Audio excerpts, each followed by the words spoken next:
We have new information now in the deadly Lafayette movie theater shooting that we first reported on last night. Investigators say the gunman, 59-year-old John Hauser, lost his family, home, and business. It is not known whether that contributed to the shooting.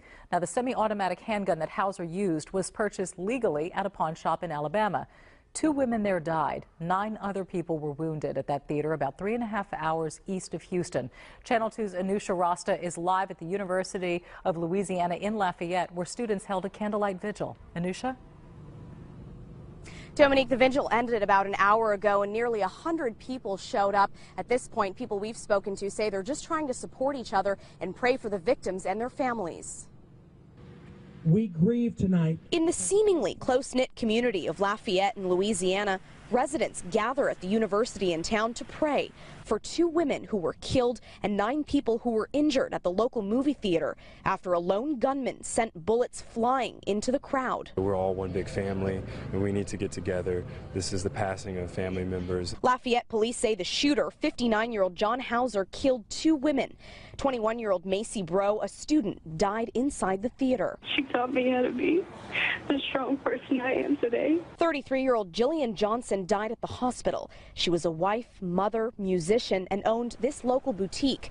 On Friday, people in the community set up a memorial at her store. Investigators say Hauser started pulling the trigger 20 minutes into the screening of a comedy on Thursday night. Police think he wanted to escape, but decided to turn the gun on himself when he realized officers were closing in. When we walked into the room, there were several police officers in there. It was a very intense scene. John Witt is an EMT who was one of the first to get to the movie theater after the shooting. He says it was a graphic scene, just as police describe it. To see the blood on the floor, to actually smell it. The million-dollar question now, what propelled Hauser to cause such terror? NBC News reports he had a history of mental issues like manic depression or bipolar disorder. It appears that the shooter actually took his time and was somewhat methodical as he shot folks.